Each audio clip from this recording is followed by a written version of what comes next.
Encore une fois, bienvenue chez EcoRecycling Network. Aujourd'hui, nous allons parler du débordement du lac Tanganyika sur la ville de Bujumbura. Vous pouvez vous présenter encore une fois pour commencer notre interview. Ok, Anne, je suis un ami de la nature et aussi proche du lac Tanganyika, qui est un grand trésor que le Créateur nous a donné.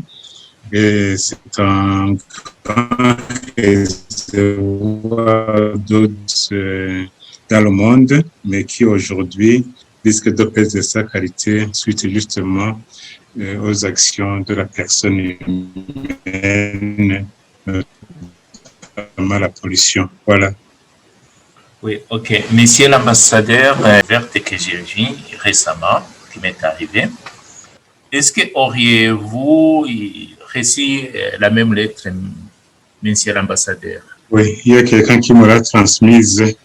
D'après vous, comment vous avez reçu cette lettre? Est-ce que avez-vous eu le temps de répondre à Je ne cette sais pas, non, parce que la lettre, je ne l'ai pas reçue du producteur parce que je ne sais pas s'il a mes coordonnées pour m'envoyer cela directement. Ce monsieur Pacifique, mais j'ai entendu dire qu'il y avait une lettre, mais ce qu'il dit, c'est parler au nom du lac Tanganyika pour dire attention, il faut une cohabitation pacifique parce que vous avez besoin du lac Tanganyika, j'ai besoin de vous. Et je me souviens quand j'étais encore ministre de l'Environnement, c'est entre 2003 et 2005. Et pour l'histoire, c'est que il y avait eu la signature de la Convention sur la gestion durable des eaux du lac Tanganyika, une convention qui a été signée en juin 2003 à Dar es Salaam entre les pays, pour voir comment on peut, là, quand j'ai l'occasion, j'ai posé la question à son Excellence, Monsieur le Président de la République, Domitien Ndayizeye, si le Burundi ne pouvait pas faire un effort pour être un des premiers pays des 4 à ratifier cette convention pour que ça passe dans le cadre légal du Burundi. Et le président, il a tout fait. La convention a été ratifiée, c'était le 22 juillet 2004. Et avec mon expérience que j'avais vécue en Allemagne, quand j'étais encore au poste d'ambassadeur, nous étions à Bonn. La ville de Bonn se trouve au bord du fleuve Rhin. Et quand je voyais comment les Allemands, ils appréciaient la valeur du fleuve Rhin, c'était le deuxième samedi du mois de mai. À l'époque, il y avait une fête, je dirais, du fleuve Rhin, ce qu'on disait le fleuve Rhin en flammes. Alors là, m'inspirant de cela, j'ai demandé au président de la République si on pouvait profiter de cette date de ratification de cette convention signée par les 4 pays pour qu'il y ait une journée nationale de lac Tanganyika. Et le président, il a dit OK. Et c'est ainsi que le 22 juillet 2005, moi, c'était une occasion, une opportunité pour dire aux Burundais, chers amis, chers Burundais, voilà ce trésor que Dieu nous a donné, le lac Tanganyika, un grand réservoir d'eau douce, un lac qui nous donne de l'eau potable, du poisson, etc. Donc, il faut nous lever pour protéger sa biodiversité.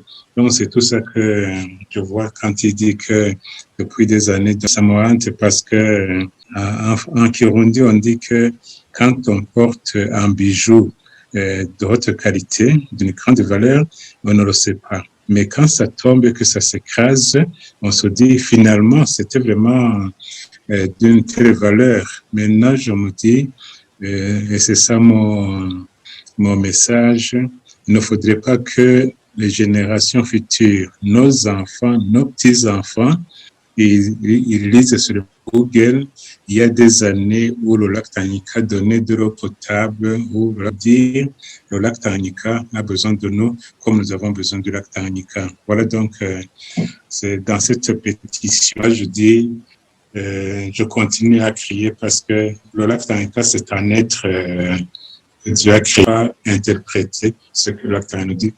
Et monsieur l'ambassadeur, j'aimerais vous poser la question pour que les gens puissent mieux comprendre ce qu'on est en train de parler, le thème du jour. On voit les images, on voit aussi pas mal de vidéos. Et qu'est-ce qui se passe actuellement pour quelqu'un qui est sur place, qui a été ministre de l'Environnement au Burundi, et quelqu'un aussi qui connaît bien le lac Tanganyika parce que vous avez fait beaucoup de travail sur le lac Tanganyika. C'est un lac que vous connaissez très bien. La situation du moment, c'est une situation inquiétante parce que quand on voit des infrastructures, des maisons qui sont inondées, imaginez-vous quand on a investi autant d'argent pour construire une belle maison au bord du lac et qu'aujourd'hui on est obligé de déménager, bien des populations. Quand vous prenez la route qui sort de Bujumbura vers Uvira, la zone qu'on appelle Gatumba, menacée, comme nous sommes le mois d'avril, normalement depuis longtemps, le mois d'avril c'est le mois de pluie, je dirais, torrentielle, et aujourd'hui ça se traduit par la montée du niveau des eaux du lac Tanganyika. Et là, à Bujumbura, il y a des zones vraiment qui sont inquiétantes. Donc, maintenant, qu'est-ce qu'il faut faire? Pardon pour, oui. Je ne vous coupe pas. Donc, tout le monde comprend que la montée de ces eaux est liée à la pluie torrentielle qui tombe pendant les mois d'avril, monsieur l'ambassadeur. Oui, disons que je dis le mois d'avril, normalement, c'est la saison des pluies. Donc, le mois de mai, normalement, ça devrait être, je dirais, le printemps, etc. Mais cette année-ci, bon, j'essaie de suivre le mouvement des eaux du lac Tanganyika. Et pour ceux qui ne le savent pas, il y a des cycles, mais aujourd'hui, ça vient comme ça. Mais il y a beaucoup de facteurs, comme on venait de le dire. Il y a d'abord les pluies torrentielles, et puis il y a les changements climatiques, et puis il y a aussi un grand phénomène de sédimentation. Et quand vous voyez les rivières, les affluents du lac Tanganyika, ici je peux citer 5 grandes rivières. Quand vous voyez le Zi qui draine les eaux qui viennent du lac Kivu, etc., tout ça. Et puis, quand vous voyez, il y a une autre rivière juste à côté qu'on appelle Mutimbuzi, non loin de l'aéroport de Bujumbura. Et puis, vous avez Ntahangwa, vous avez Muha, Kanyosha, etc., tout ça. Et puis, Malagarazi, à la frontière avec la Tanzanie. Et quand vous voyez les tonnes de terre, les rivières drainent et ça débouche où? Alors, avec cette sédimentation, c'est aussi un des facteurs qui fait que il y a la montée du niveau des eaux du lac Tanganyika. Et puis, je n'ai pas parlé d'autres déchets, comme les déchets solides, etc. Tout ça, c'est un peu inquiétant. Donc, il y a les pluies, mais il y a aussi le fait que quand vous voyez le niveau où se trouve le lac Tanganyika et le niveau où se trouve la ville de Bujumbura, et puis les collines ou les montagnes qui surplombent la ville de Bujumbura, c'est une pente. C'est-à-dire que même si on ne peut pas à Bujumbura, peuvent à l'intérieur du pays connus, tout se coule vers le lac Tanganyika. Et là, la seule réaction, c'est la montée des eaux. Voilà, les changements climatiques pour le moment. Monsieur l'ambassadeur, donc on voit que ce mois ici, donc il y a quelques questions qu'on peut se poser qui sont liées aussi à ce qui se passe aujourd'hui. Et dans les facteurs que vous avez cités, donc vous parlez de la pluie, des mois d'avril, vous parlez de la sédimentation, et puis vous parlez aussi du réchauffement climatique. Est-ce que pour être sûr, il y aurait quelques experts dans le domaine que le gouvernement aurait pu engager pour essayer d'étudier tous ces facteurs pour voir exactement s'il y a un facteur clé qui est capable d'essayer de voir pourquoi c'est cette année? Pouvez-vous nous parler d'abord historique de la montée des eaux et puis essayer de voir comment lier aussi tous ces facteurs? Okay. Livingston qui parle de la montée des eaux 1878. On a vu des choses en 1876, etc. Le niveau des eaux du lac a monté. Et puis après, à l'époque, on parlait du fleuve, je dirais, Congo, qui est un déversoir du lac Tanganyika. Il y a d'autres qui disaient qu'avant, il y a des années, ces eaux de Rukuga coulaient vers le lac Tanganyika, mais les choses se sont inversées. Et là, on disait que au niveau du fleuve Rukuga, que c'était complètement bouché, etc., que l'eau ne coulait pas. C'est pourquoi il y a eu cette montée des eaux. Mais après, ça, je ne sais pas comment ça s'est passé. Le lac, le lac s'est calmé et il a attendu jusqu'en 1938. Là, vous allez voir qu'il y a un cycle à peu près de 50 ans. Et puis après, il s'est calmé. Et que ce soit du temps de Livingstone et Stanley, quand ils étaient en voyage dans cette région, là, il n'y avait pas beaucoup de gens qui habitaient au bord du lac Tanganyika. La population n'était pas encore très dense. Alors, en 1938, donc, il y a eu la montée des eaux, mais après, le lac s'est calmé. Et puis, le lac va se réveiller. Donc, c'est pas en 1968, c'est en 1963, fin 1963, début 1964. Alors là, il y avait des gens qui commençaient à habiter au bord du lac. Je dirais, quand je compare le niveau de 1878, 1838, en 1963-64, c'est là où on a eu une grande, disons, un haut niveau de la montée des eaux du lac Tanganyika. Il y a des zones qui étaient totalement inondées. Et là, les gens étaient obligés de quitter les lieux, etc. Mais ça, c'est un cyclique. Donc, des fois, on dit un mouvement cyclique de 50 ans ou bien 100 ans. Mais quand je vois ce qui s'est passé, c'est presque 50 ans. Sauf que, après 63-64, les 50 ans se sont clôturés en 2014. Et là, peut-être que les gens pouvaient se dire, finalement, le cycle ne viendra pas. Aujourd'hui, nous sommes en 2020. Et là, donc, les phénomènes de 1878-1938 sont peut-être différents des phénomènes d'aujourd'hui, parce que en 1938, on ne parlait pas encore des changements climatiques, etc., tout ça. Maintenant, les choses changent avec le réchauffement de la planète, etc., l'évaporation des eaux du lac, tout ça, c'est un peu difficile à savoir. Je disais que face à la situation du moment, il serait nécessaire que le gouvernement fasse des études pour identifier le nœud du problème. Pourquoi cette montée des eaux? Moi, j'ai parlé des pluies torrentielles, etc. J'ai parlé aussi de la sédimentation, etc. Et cette sédimentation qui vient du fait que les rivières affluentes du lac Tanganyika ne sont pas protégées. Vous voyez les tonnes de sol, de terre. Et ce sont des factures, je dirais, multidimensionnelles. Il faudrait donc qu'il y ait une étude des spécialistes pour voir quels sont les effets du changement climatique sur cette situation du lac Tanganyika, etc. Aussi, voir comment bien gérer les actions que nous faisons. Parce que je parle des déchets. Les déchets proviennent d'où? Les déchets proviennent de ce que nous produisons. Et puis, je me souviens, quand on célébrait une journée du lac Tanganyika, un jour, le ministère de l'eau, de l'environnement disait le lac Tanganyika, c'est pas un dépotoir. Est-ce qu'aujourd'hui, maintenant, nous devons prendre des mesures pour que tous les Burundais comprennent qu'il faut protéger la biodiversité du lac Tanganyika pour l'intérêt de qui? Pour l'intérêt de tout le monde. Ça, c'est un bien commun. Donc, si demain, les eaux sont polluées, ceux qui perdent sont tous les Burundais, les Congolais, etc. Voilà donc en résumé ce que je peux dire.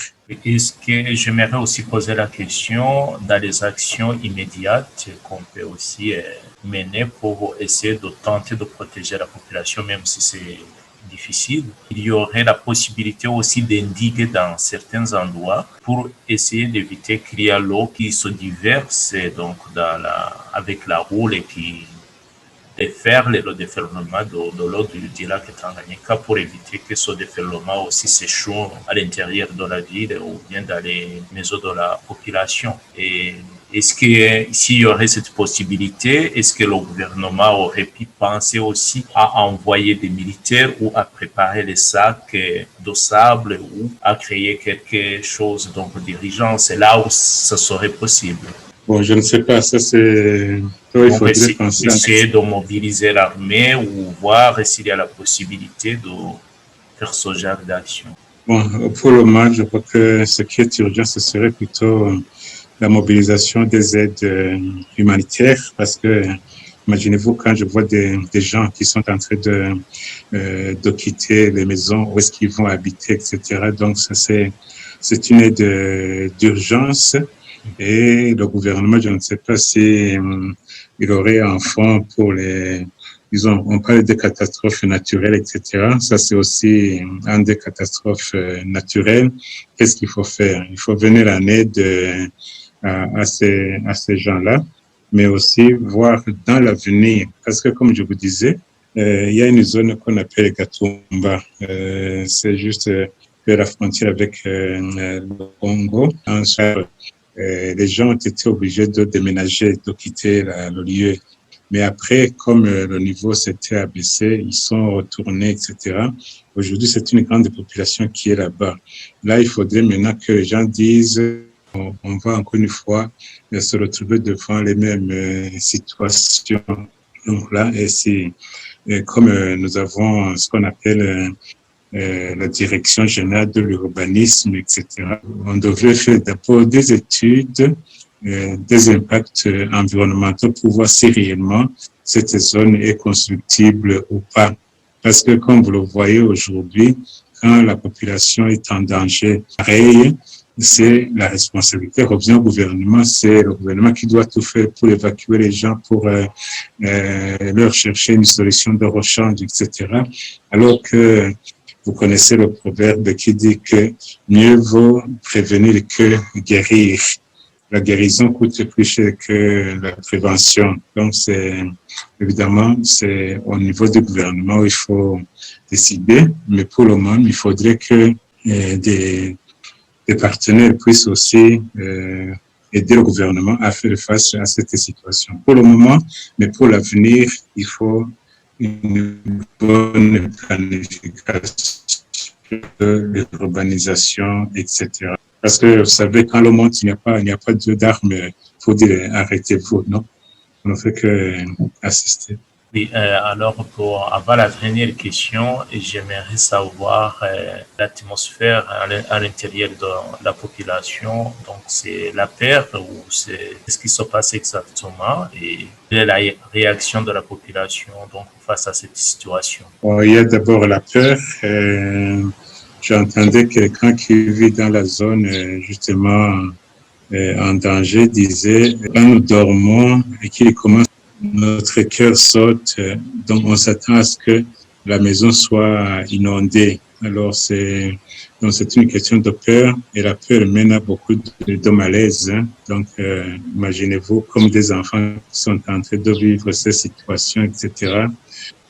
Merci, monsieur l'ambassadeur, pour le temps que vous avez pris. Et pour clôturer, j'aimerais vous demander s'il y a un message à donner au gouvernement burundais et puis quel est le message aussi à donner aux habitants de la ville de Bujumbura, monsieur l'ambassadeur. Le premier message, c'est que depuis le 19 avril 2018, il n'y a plus de ministère de l'eau, de l'environnement. Aujourd'hui, nous avons le ministère de l'environnement, agriculture et élevage. Il faudrait que la première, ça c'est au niveau du gouvernement, ça c'est institutionnel, c'est une question de volonté politique. Il faudrait séparer les deux ministères, donc qu'il y ait un ministère de l'eau, de l'environnement, qui devra veiller à ce que tous les textes de loi sont bien exécutés, surtout quand on sait que l'agriculture, c'est un des grands, je dirais, ennemis de l'environnement. Parce que pour l'agriculture, il faut produire. C'est bien, c'est une bonne chose pour, disons, assurer une sécurité alimentaire. Comme le pape Benoît XVI voulait avoir la paix, il faut protéger l'environnement. Donc, ça, c'est la première, ça, c'est mon souhait. Comme ça, si on a un ministère de l'eau, de l'environnement, il pourra dire, attention, ces parcelles que vous attribuez ne cadrent pas bien avec le code de l'eau, la politique nationale de l'eau, etc. Donc, il faut séparer vraiment les rôles. C'est la première chose. Et la deuxième chose, c'est que ça, c'est toujours une cause du gouvernement, mais aussi à l'endroit des partenaires.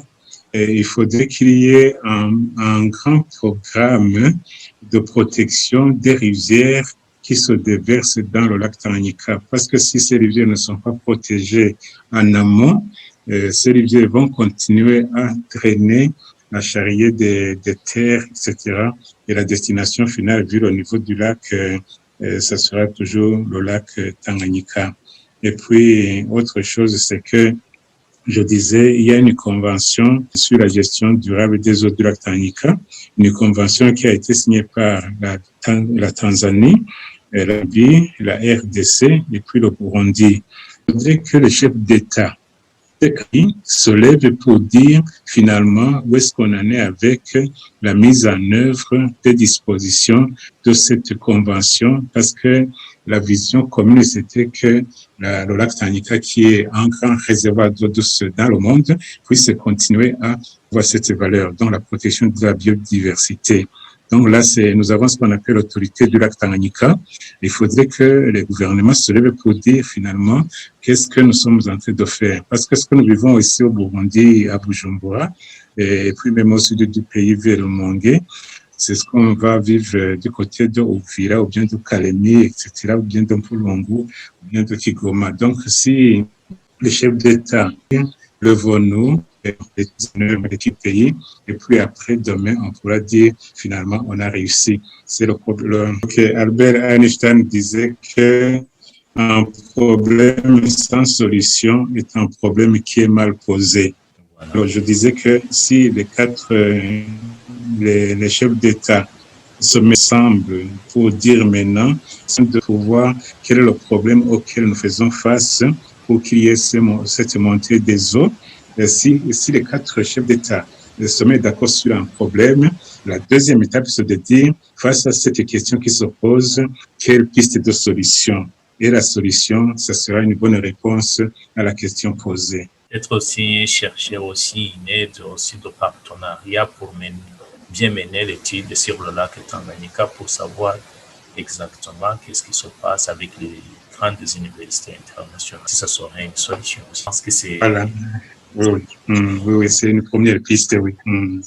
Ok, merci beaucoup pour l'interview. Oui. Donc, pour Sémier, j'ai trouvé que c'était très important vraiment de parler aussi sur cette problématique pour essayer de savoir qu'est-ce qui se passe exactement. Et peut-être que ça peut aussi aider au gouvernement la solution et essayer de protéger plus la population. Merci beaucoup, monsieur l'ambassadeur. C'est ça, oui.